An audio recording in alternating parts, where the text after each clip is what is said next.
குழந்தைகள் முதல் பெரியவர்கள் வரை அனைவரையும் மகிழ்ச்சியில் ஆழ்த்திய சர்க்கஸ் கலை அழிந்து வருவதால் அதில் ஈடுபடும் கலைஞர்கள் வேதனையடைந்துள்ளனர்.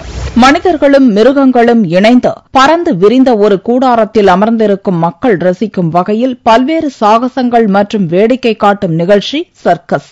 இந்த துறையில் உள்ள கலைஞர்கள் தங்களுடைய உடலை வில் போன்று வளைத்து பல சாகசங்களை செய்து அனைவரையும் ஆச்சரியத்தில் ஆழ்த்துகின்றனர். ஜிம்னாஸ்டிக் செய்வது, 5க்கும் மேற்பட்டோர் மிகுந்த உயரத்தில் தொங்கி ஒருவரை ஒருவர் பிடித்து தொங்குவது, குள்ள மனிதர்கள் மாறு வேடங்களில் வந்து குழந்தைகளை சிரிக்க வைப்பது என பல்வேறு சாகசங்களை சர்க்கஸ் கலைஞர்கள் செய்து காட்டி வருகின்றனர். ஒரு காலத்தில் சர்க்கஸ் பார்ப்பதற்கு கூட்டம் அலைமோதியது. இந்த மக்கள் கூட்டம் நாளுக்கு நாள் குறைந்து கொண்டே வருகிறது. சர்க்கஸில் மனிதர்களுக்கு இணையாக விலங்குகளும் சாகசம் செய்து வந்த நிலையில் காலப்போக்கில் விலங்குகளை பயன்படுத்த அரசு தடை விதித்தது. குறிப்பிட்ட விலங்குகளை மட்டும் அரசின் அனுமதி பெற்று சாகச நிகழ்ச்சியில் பயன்படுத்துகின்றனர். அரசின் தடை சினிமாவின் வளர்ச்சி என தற்போது சர்க்கஸ் என்பது அழிவின் விளிம்பிற்கு சென்றுள்ளதாக அதில் ஈடுபட்டுள்ளோர் வேதனை தெரிவித்தனர்.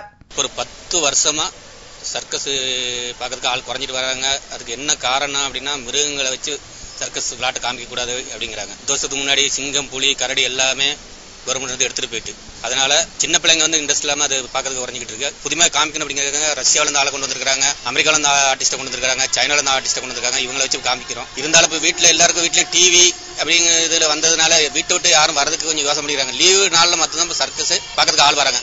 சினிமா மீது மக்களுக்கு ஏற்பட்டுள்ள ஆர்வம் உயிரை பணயம் வைத்து சாகசம் செய்யும் தங்கள் கலை மீது குறைந்தது வேதனை அளிப்பதாக சர்க்கஸ் கலைஞர்கள் தெரிவித்தனர். இந்தியா முழுவதும் 100க்கும் மேற்பட்ட சர்க்கஸ் கம்பெனிகள் இருந்த நிலையில் தற்போது 20க்கும் குறைவாகவே உள்ளன.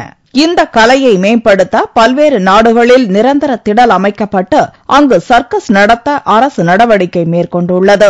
அதுபோன்று இந்தியாவிலும் சாகச கலையான சர்க்கஸை அழிந்து விடாமல் பாதுகாக்க அரசு விரைந்து நடவடிக்கை எடுக்க வேண்டும் என்பதே இத்தொழிலில் ஈடுபட்டுள்ளோரின் எதிர்பார்ப்பு.